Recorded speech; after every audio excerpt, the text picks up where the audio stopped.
Beautiful. Hi, everybody. It's so good to be in Norwich. I've been here a while. Woo! Woo to Norwich. I'm the moderator, is that what they call it, today, to talk about independent radio and music and culture and scenes. And I want to know what these two have been up to, and I want to know what's popping in Norwich. My name is Angelle Joseph, and like Kitty, I'm Kitty's counterpart in Suffolk, because I present BBC Introducing, as well as working with BBC One Extra, and I'll be on Six Music in a couple of weeks, which is pretty cool.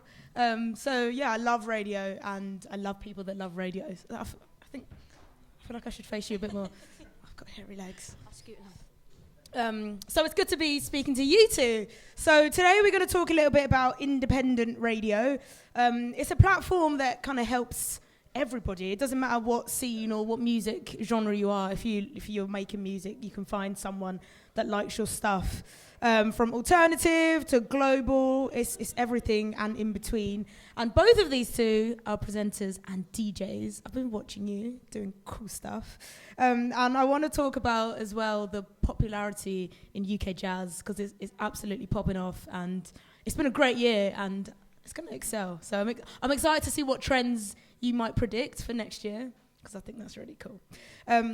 So should we start with, do you want to give yourself an intro? That was quite a wishy-washy one. Yeah, can do. Okay, yeah. go on. Tina first. Give Tina a little round of applause. Come on. First up, I just want to say how much I loved that previous panel. I was really engrossed, so just big ups to all those speakers. So yeah, I'm a DJ, broadcaster, music journalist, basically a professional music fan, so I just sort of bang on about the music I love, which tends to be jazz, club culture. I do sort of lots of bits of radio, and hosted my first BBC documentary called Jazz UK Spitting Fire, which is on iPlayer. And yeah, just love to talk about the music that I love, really. So cool, isn't it? Yeah, I mean, as a job, it's so what a sweet fun. gig. I know, blessed. What are you? Oh yeah, hello. I'm A round of Haseeb. applause as well. Oh, yeah. You deserve one. How's it going? Norwich, I love Norwich. So good to be back. My second favourite city in the world, actually. Yeah, I came here last year, just couldn't leave.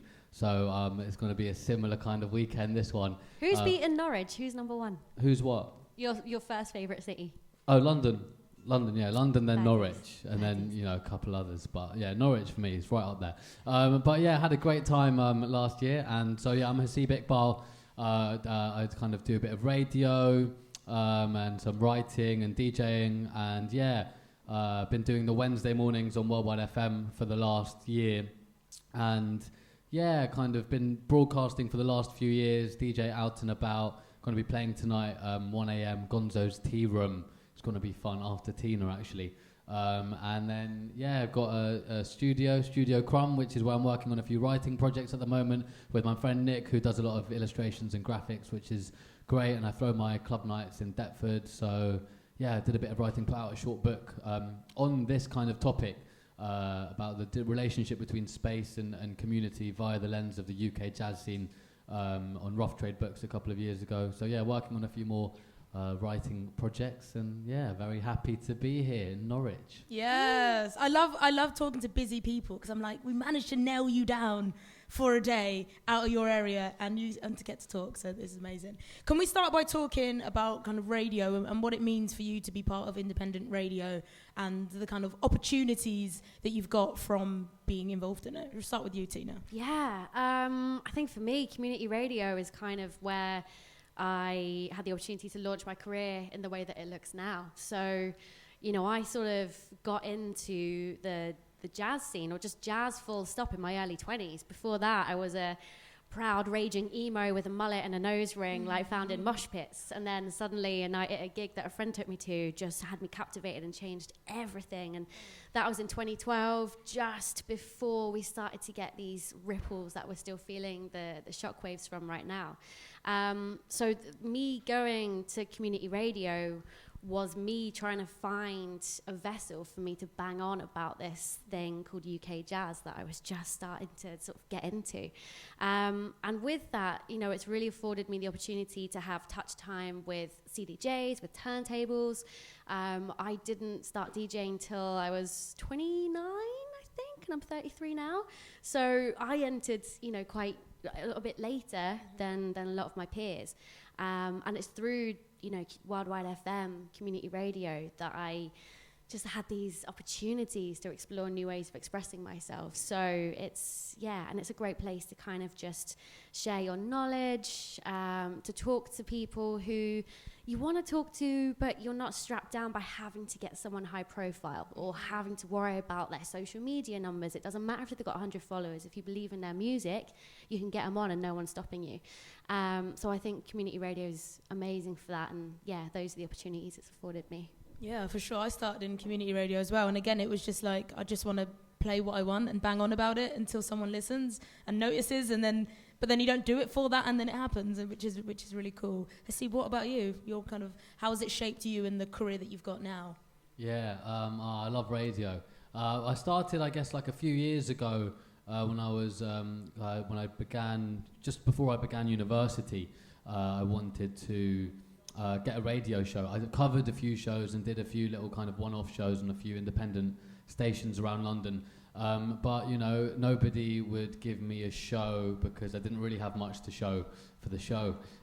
So I ended up basically starting my own podcast, Mare Street Records, which was like an independent podcast where I was just getting in people that I admire who are running events or running certain spaces around London, important cultural heads in my view. So, for example, Marina Blake, who started Brainchild Festival, that's very responsible for a lot of the UK jazz expansion that we've seen over the last decade. Lex Blondin, who started Total Refreshment Centre. Errol, who founded Touching Bass. This guy called Slam the Poet, who began Steez, which was this amazing night on the final Sunday of every month in Deptford. So various figures, and then I started that, and Sarati Korwal was another one, and through those conversations was able to go very deep and keep it totally autonomous, because it was my thing and I wasn't really reliant on pleasing anybody else or fulfilling any other criteria. And then from that, Giles Peterson, I was kind of pestering him with my shows, and eventually he listened to the Sarati Korwal one and then gave me a monthly show on Worldwide FM where I continued to get guests in for long chats. And then about a year ago, funnily enough, it was a year ago to this week, it was the Wild Pass week, they trialled me to do a week of radio, Monday to Thursday. It was a Thursday that I came to Norwich that week. And from there, ended up getting the Wednesday morning show 10 to 12, so I've been doing that every Wednesday for the last year. And that's just given me, a consistency to explore so many of the stories that I care about, and to kind of form and connect to a community via that live element, which is very important. And I've been able, because before that I was doing pre-recorded shows, which were cool because it's a different kind of approach, and you can put a lot of effort into it, and if you've got a guest in, there's less pressure because they know nobody's listening in that moment. So these things would make those shows really good. Mm-hmm. But now I've seen another side of it, which is that the chat room, people listening directly, and following on from a couple of years where people weren't able to socialise with so many people. I've seen firsthand the influence that radio has had to form communities and allow people to bounce off each other in quite a reciprocal way, to connect to something that is, there's a shared passion for. I love that. And when you mentioned about nurturing kind of these conversations with people that you can get in, and because you like them and you want to just do that, is there anyone in the UK jazz scene that we kind of need to know about right now, that we just want you to just name drop people that if people they're not on their radar, they need to go right now and open their phone and like tap into? Yeah, how long have you got? Caterer, a great sort of like taking off where Yusuf Kamal sort of finished. New Regency Orchestra, which is Lex Blondin's sort of, he's sort of overseeing that, is just mind-blowing. Not from the UK, but Melbourne, is Al Shimada. If anyone knows her stuff on Stone Throw Records, she's like this. She does production, plays violin and sings, and it's genreless and mind-blowing. Yatri as well, from Sheffield, I think. So it's nice to see there's more and more bubbling up outside. I mean, there always has been lots outside London, but I'm seeing more and more spotlight and opportunities. That was going to be my next question. Where outside of London is the next place to find? Norwich. Yeah. Gosh, it's a tricky one. I think there's a lot going on in Bristol. There's a lot going on in Manchester. I think that's for me. I think that's a bit of a triangle with London as well. But I'm always so curious and interested in finding out artists from outside of those places, because we've got different perspectives, different ideas. You know, it's not like withdrawing from the same creative pools. So yeah, I think I'm just on the lookout as much as possible. So I completely took over that answer. But yeah, is there anything you would add? I think we're at an interesting intersectional moment where it's getting rejigged a little bit. I think people are getting, because the scene's been a thing for so many years, a lot of the artists, I don't think they want to be too tied to it at the moment. I think there's a bit of a disenchantment with the idea of being tied to something with a sense of hype, because people sees that, they see it as removing a curiosity for their actual personal artistry. So I'm seeing a lot of different people who kind of come through that, trying to break away a little bit from there. And, I don't think that at the moment in London, the live music scene is as exciting as it might have been 2 years ago, where there was this explosion.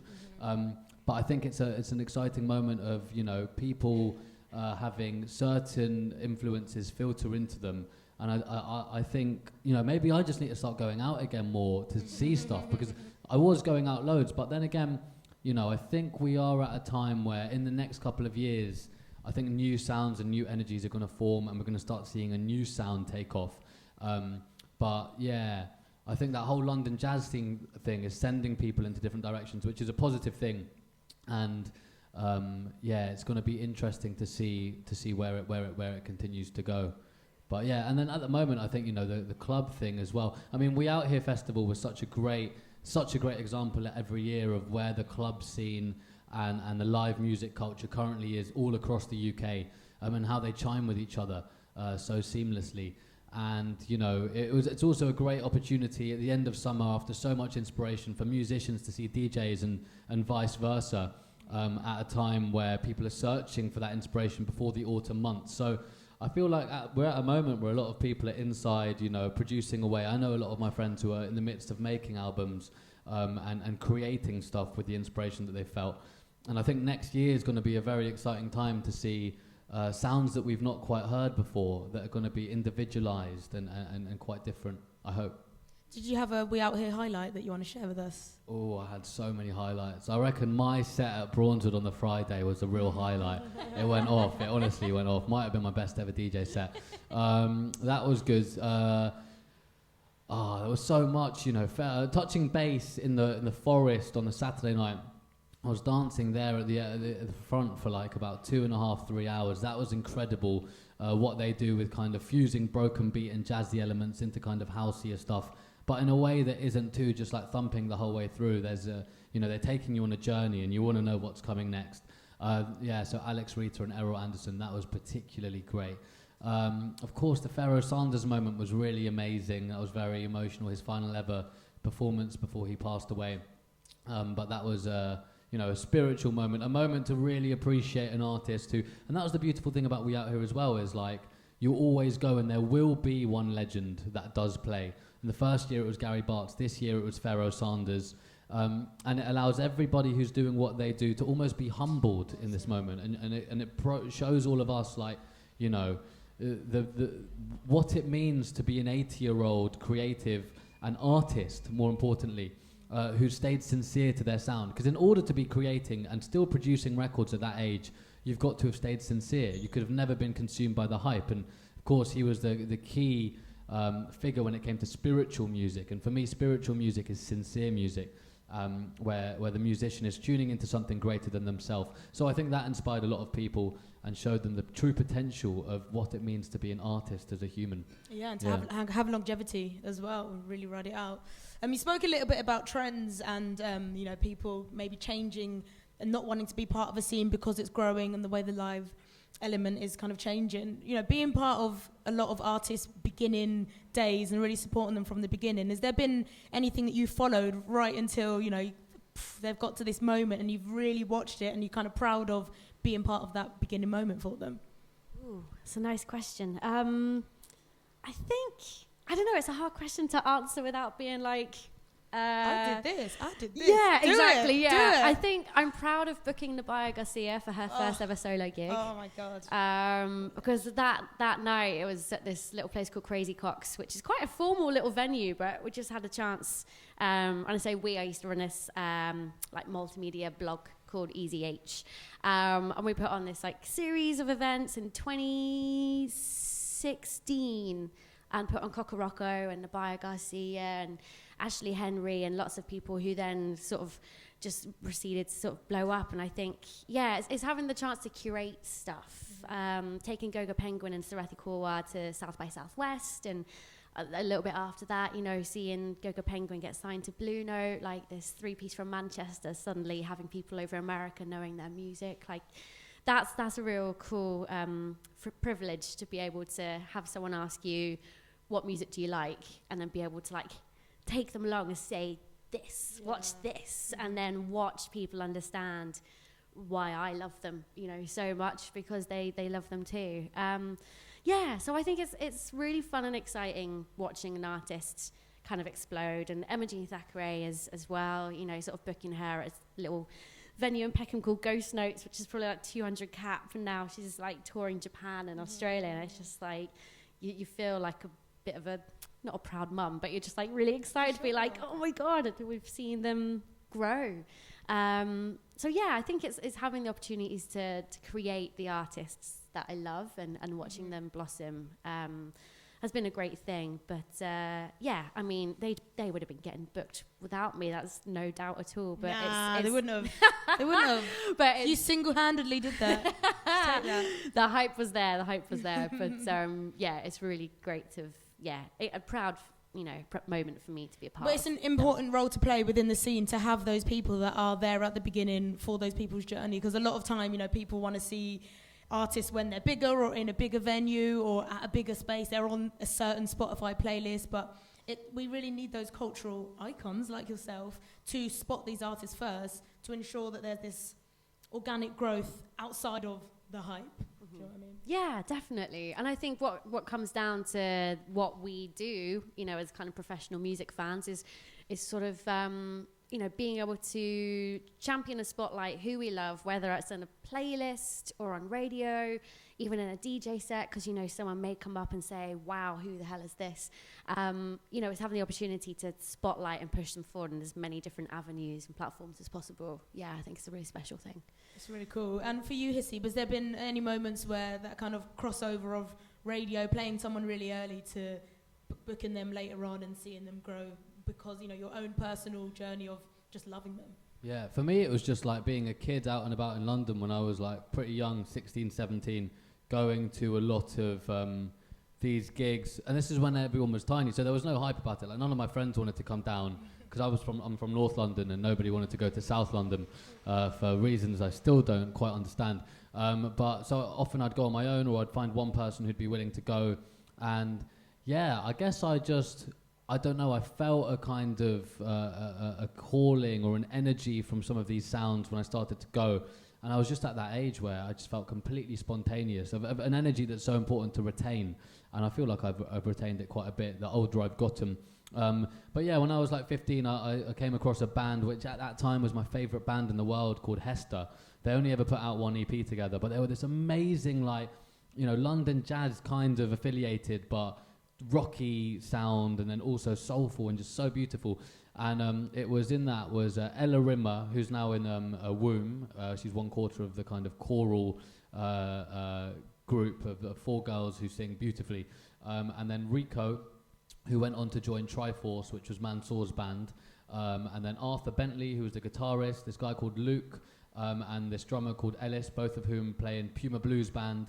And then this girl called Poppy Daniels, who's now kind of playing with various younger UK jazz acts.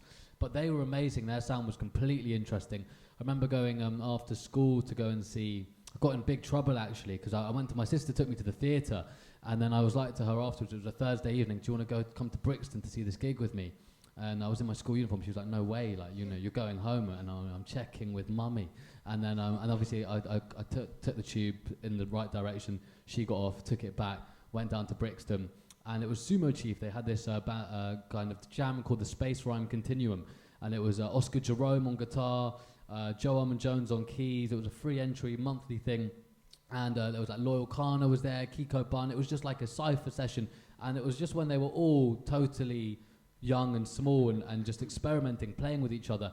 And those things were so exciting, and that's another reason the scene's so healthy, is because of the cross-pollination that exists. They all play in each other's projects, and I think that's such an important template to remember if you're an aspiring musician, is that, you know, we become too obsessed with wanting the end product because of social media. All you see is the glitz and the glamour, and you want that straight away, whereas it was so important for me as a youngster, even on my own path now, to see these musicians and the way that they started, playing at every possible point, doing these free gigs, experimenting, building their artistry, gaining a chemistry.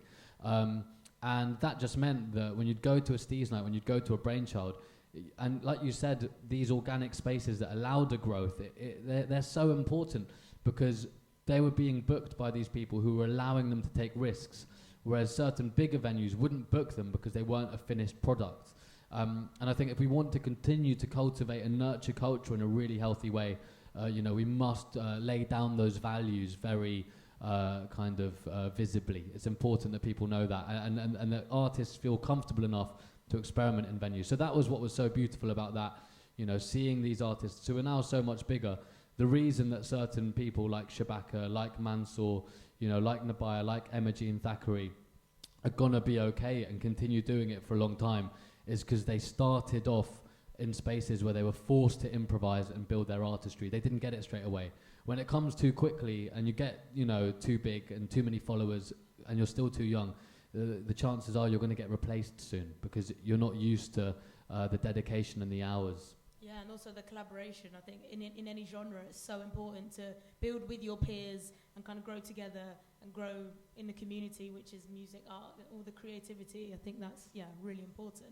We should talk about the documentary. For those who haven't seen it yet, could you give us like a good synopsis of what it was, what it is, and the journey to making it? Yeah, so Jazz UK Spitting Fire first showed on BBC 4 back in May, and then on a few regional BBC One channels as well. And essentially it's a overview of how the UK jazz scene got to where it's gotten over the last few years. It's quite fast paced. There's a lot of different interviews in there. It focuses on Manchester, Bristol and London with a fairly sort of equal emphasis. At least that's what we've sort of aimed to achieve with that. Features interviews with like all sorts of artists, from like Matthew Halsall, Mr. Scruff, through to Emma Jean Thackeray and Alabaster de Plume, who came into Worldwide FM to have a chat there. And yeah, I hope it provided kind of an introduction to what this amazing sort of, you know, globally renowned scene now is, and hopefully brought in a lot of new people to get curious as well. And for the artists and, you know, or anyone in the scene, it's really important for them, you know, you're talking about social media, there is usually kind of one path or a couple paths to showcase what we love, which might be radio and then a gig. But to have that platform where a documentary is there and then it's on different stations, a lot of people must have been really talking about it and felt really uplifted that the scene had this moment. Yeah. Did you feel it? Yeah, I did. It was a really lovely chapter, I think, or like a bookmark in a sense. Milestone, that's what I'm looking for. It's a nice milestone to be like, oh my God, it's on national television, this scene. You know, we've got people of all age groups and all backgrounds kind of watching this and hopefully discovering this music. And yeah, I think for the first time my family got it. Like, I've been banging on at home about this music, but I grew up, you know, listening to pop records that my mum was playing. And, you know, when I was talking about this exciting music, she didn't quite get it. But I think she could understand now the pace and the excitement of what was happening and why it was so unique, you know, this time period. So, yeah, I think I've rambled so much, I've forgotten your question. But are you proud of yourself? Are you getting the love from the scene? Yeah, it's great that, like, there are artists there that reach new audiences. They've been getting messages saying, oh, I saw you on The Doc and, you know, I love your music.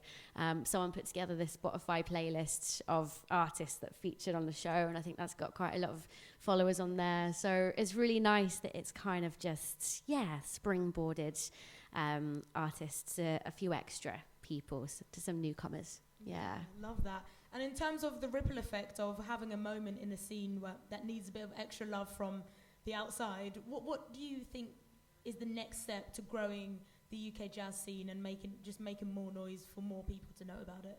I think just taking care of the spaces where it all started, and I think people can forget that when the records come out and the Roundhouse Coco gigs come on and people are going to see Sons of Kemet and Ezra Collective in these big spaces, you know, they can often forget where the root of, their growth came from.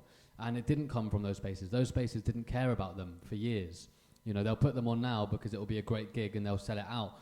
But back then, they didn't. It was the Brainchild festivals. It was the pubs in southeast London. It was the Total Refreshment Centres. And those spaces are all at a threat. You know, Total Refreshment Centre lost its licence. Brainchild Festival couldn't happen this year because of ticket sales. Steez ended. And if there aren't those people that are taking care of those spaces and championing grassroots culture, which means taking risks on acts that you don't know what they're going to be like, if you haven't got those intuitive, impulsive beings, then the next generation won't create a sound in the same way that this generation did.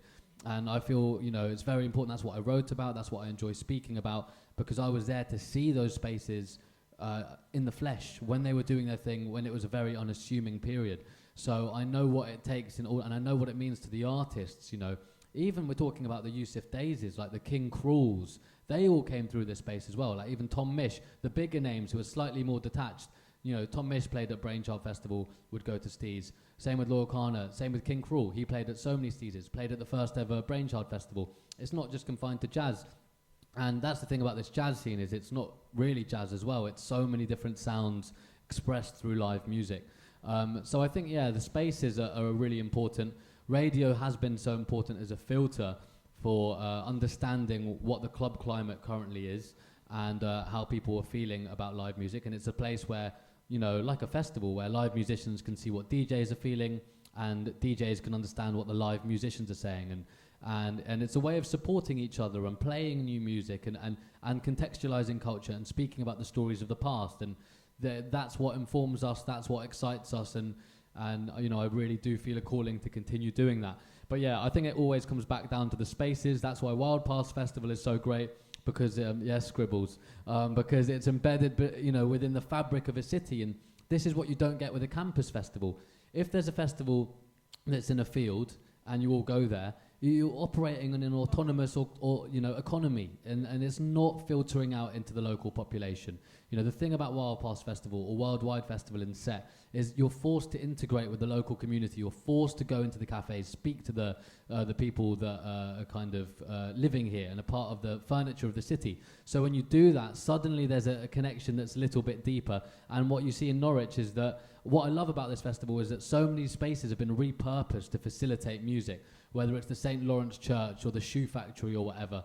You know, you don't get that in London in the same way. So what you guys are doing is so important for culture, and especially for people like me to come from another city to come and see it. It really means a lot, and it shows you the potential of culture if we're treating spaces in the right way. So space is very important. Yeah, I agree about spaces, and I believe in the power of collaboration as well, and I believe the power of kind of accidental forcefulness for people to hear stuff.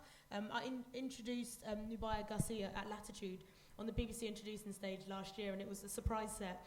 And when you think of Latitude, I think the headliner was Bastille, Snow Patrol, like Lewis Capaldi this year. That's the vibe. So when I got the card, because it was a surprise set, no one knew. So when I got the card, I thought, how on earth is this going to translate to an audience of people that maybe the majority have come for that? I know the Introducing Stage is quite different, but this is quite left, you know, compared to what someone might expect. The minute she was on there, I mean, it was absolutely packed. It was brilliant, and everyone absolutely loved it. And I believe that putting different genres in spaces like that, where you do get the family-friendly Lewis Capaldi people, but they've got a family, they've got friends, they want to tap into different stuff. And if you put them in that space with good music, if they like it, it's going to go off and it's going to be amazing. So I believe in that as well, like space and collaboration. Anything from you about the future of where it should go next? The future. Where should it go next? I think to echo what Haseeb said, you know, the sacred nature of community spaces are so important when it's, you know, whether it's youth clubs or venues that do have an empty space during the day. I think it's imperative that you do what you can to contribute, because if you are making money from that economy, give back to it. I think that's just the morality of how to best look after your space. But future-wise, it's an interesting time, because a scene, for lack of a better word, can only sort of own the spotlight for a certain amount of time before something else comes along, and that is the new shiny thing that demands our attention. And so for us within this sort of community, speaking, you know, sort of from the inside, but also maybe sort of fans feel it as well, is I don't know, there's only so long that we can sort of be in that spotlight. Is it going to be taken over by the new kind of yeah. high-pitched jungle It vibe could. going on right now? It could, and it should. Like, we need to keep evolving. And there is this sense of, you know, maybe 5 years ago, artists, however they identified, you know, were excited to be seen, or the majority of them were excited to be seen as part of this UK jazz scene. And now there sometimes can be a bit of distancing. And it's not that it's not shiny anymore. It's just that, again, to echo what you said, it's this kind of wanting to be seen as that individual artist. Yeah. And so whilst this, you know, jazz scene has been incredible for garnering attention from across the world, it has always been quite genre defiant, which sounds like such a contradiction calling it jazz scene, but you know, it includes Afrobeat, garage, broken beat, what have you, all kinds of stuff. And so I think artists are sort of regaining this individuality of, you know, the subgenres. Yeah, refer to me how you want, but I am me. And I think the next thing will be that this continues to be a scene. You know, I think there's a lot of retrospection now back to 90s acid jazz, because a lot of people in the UK jazz scene have experienced this new jazz wave for the first time, and they're like, shit, well, what came before? Where else can I get my fix? And I know for me the last few years I've been digging into all sorts of like Talking Loud compilations and, you know, all these things that I missed first time around because I was in nappies picking my nose. So, you know, I didn't have a chance to experience it. So yeah, I think there is just kind of this more genre fluidity that we are embracing, and the artists are embracing, and yeah, so I think that's where we're going next. Sounds exciting. So tell me what we can expect tonight at Gonzo's. What you spinning? Energy.